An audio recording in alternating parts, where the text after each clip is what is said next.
ذرا سوچئے، قدیم یونانی تاریخ کی ایک بہت اہم کنجی خود یونان میں نہ ہو تو کیسا لگے گا یہ جان کر کہ اس کی سب سے حیران کن کہانیوں میں سے ایک خود یونان کی سرزمین پر نہیں لکھی گئی، بلکہ اس کا مرکز کہیں اور تھا، بہت ہی دور۔ اور یہ جگہ ہے ہزاروں کلومیٹر دور، افغانستان۔ جی ہاں، وسطی ایشیا کا وہ سنگم، آج کا افغانستان۔ یہ کوئی عام سرزمین نہیں ہے، یہ وہ جگہ ہے جہاں بڑی بڑی سلطنتیں آ کر ٹکرائیں، جہاں تہذیبیں ایک دوسرے میں ایسے گھر مل گئیں کہ ایک نئی ہی شکل بن گئی، اور جہاں آپ کہہ سکتے ہیں کہ تاریخ کے دھارے نے اپنا رخ ہی موڑ لیا۔ تو آئیے اس تجزیے میں ہم مل کر افغانستان کی تاریخ کے اس اندیکھے، اس خوبصورت کالیچے کے دھاگوں کو ایک ایک کر کے کھولتے ہیں۔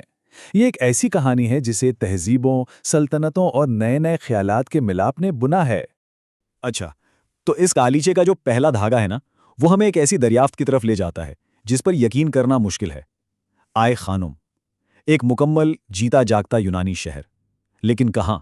افغانستان کی ایک دور دراز سرزمین پر جو صدیوں تک پھلتا پھولتا رہا۔ اب دیکھیں، آئی خانم کو سمجھنے کے لیے نا ہمیں تھوڑا سا وقت میں پیچھے جانا پڑے گا، سکندر اعظم کی فتوحات کے بعد کے دور میں۔ اس دور کو کہتے ہیں ہیلینسٹی دور۔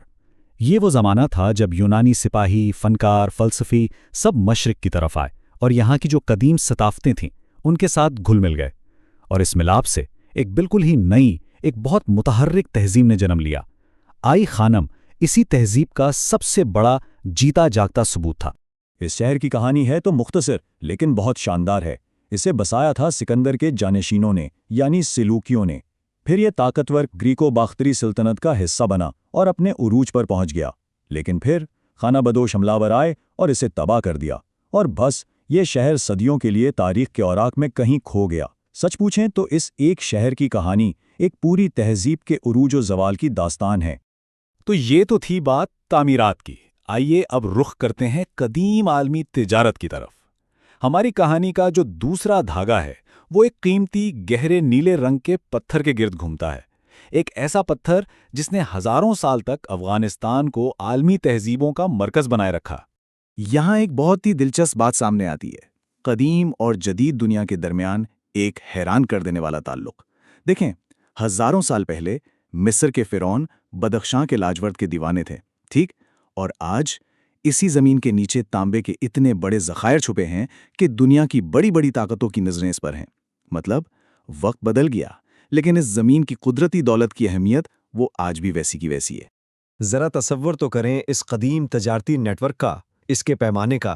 ایک پتھر جو بدخشاں کے دور دراز پہاڑوں سے نکالا جاتا ہے، پھر وہ دریاؤں اور صحراؤں کا لمبا سفر طے کرتا ہے، میسوپوٹیمیا کے بڑے بڑے تجارتی مراکز سے گزرتا ہے، اور آخرکار ہزاروں کلومیٹر دور مصر کی عظیم تہذیب تک جا پہنچتا ہے۔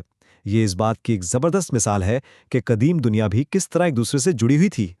اچھا جی، تو اب باری ہے ہماری کہانی کے تیسرے دھاگے کی۔ یہ ہمیں لے جاتا ہے اس خطے کے کچھ ایسے تعمیراتی اور انجینئرنگ کے شاہکاروں کی طرف۔ سچ میں یہ وہ عجوبے ہیں جو انسانی ذہانت اور اس کے عزم کی گواہی دیتے ہیں۔ 65 میٹر، ذرا اس اونچائی کا اندازہ لگائیں، اور وہ بھی کب؟ 12ویں صدی میں۔ ایک بالکل دور افتادہ پہاڑی وادی میں صرف اور صرف پکی اینٹوں سے اتنی اونچی اور اتنی خوبصورت عمارت کھڑی کر دینا، یہ اس وقت کی مقامی غوری سلطنت کے فن تعمیر اور ان کی طاقت کی ایک ایسی زبردست علامت ہے جو آج بھی دیکھنے والوں کو حیران کر دیتی ہے۔ لیکن یہاں کی ذہانت صرف آسمان کو چھوتی عمارتوں تک ہی محدود نہیں تھی، نہیں، یہ تو زمین کے اندر بھی چھپی ہوئی تھی۔ کاریز کا نظام، یہ قدیم انجینئرنگ کا ایک ایسا شاہکار ہے کہ عقل دنگ رہ جائے۔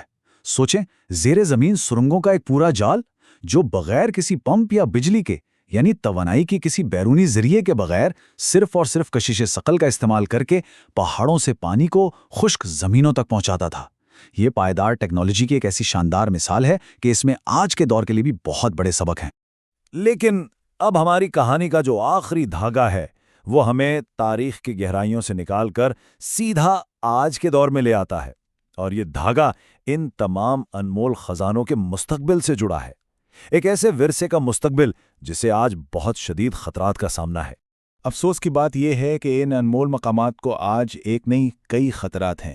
آئی خانم میں جو منظم لوٹ مار ہوئی، اس نے تو اس کی تاریخی حیثیت کو بالکل تباہ کر کے رکھ دیا۔ جام کا مینار وہ دریا کے کٹاؤ کی وجہ سے کسی بھی وقت گر سکتا ہے۔ میس اینک کا جو قدیم بودھ شہر ہے وہ تانبے کی کان کنی کی زد میں آ گیا ہے، اور وہ مشہور باختری سونا وہ تو دہائیوں تک جنگ کی وجہ سے غائب ہی رہا۔ ان میں سے ہر ایک خطرہ ہمیں بار بار یاد دلاتا ہے کہ یہ ورثہ کتنا نازک ہے، کتنا کمزور ہے۔ اور پھر آتی ہے باختری سونے کی کہانی، ایک ایسی کہانی جس پر یقین کرنا مشکل ہے۔ 20,000 سے بھی زیادہ سونے، چاندی اور ہاتھی دانت کے نوادرات، اتنا بڑا خزانہ جنگ کے دوران اچانک غائب ہو گیا۔ دنیا نے تو بس یہ مان لیا تھا کہ اب یہ ہمیشہ کے لیے کھو گیا، لیکن پھر کئی دہائیوں بعد 2003 میں یہ خزانہ کابل کے صدارتی محل کے نیچے ایک خفیہ تہ خانے سے بالکل محفوظ ملا۔ یہ شاید افغانستان کے کھوئے ہوئے اور پھر سے مل جانے والے ورثے کی سب سے طاقتور علامت ہے۔ اور دیکھیں، باختری سونا صرف سونا نہیں ہے، یہ تو تاریخ کا ایک سنگم ہے۔ ایک ہی خزانے کے اندر یونانی دیوتاؤں کی تصویریں، ستھیائی دستکاری، ہندوستان سے آیا ہاتھی دانت اور چین سے آئے ہوئے آئینے سب ایک ساتھ ملتے ہیں۔ سچ تو یہ ہے کہ یہ خزانہ خود وہ کالیچہ ہے جس کے دھاگوں کو ہم اب تک دیکھتے آئے ہیں۔ یہ اس بات کا پکا ثبوت ہے کہ افغانستان ہمیشہ سے تہذیبوں کا ایک عظیم مرکز رہا ہے۔ اور یہ ساری بات ہمیں ایک آخری اور شاید سب سے اہم سوال پر لا کر چھوڑ دیتی ہے۔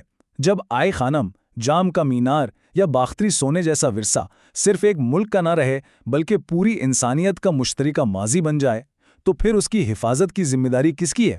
یہ ایک ایسا سوال ہے جس پر ہم سب کو مل کر سوچنے کی ضرورت ہے۔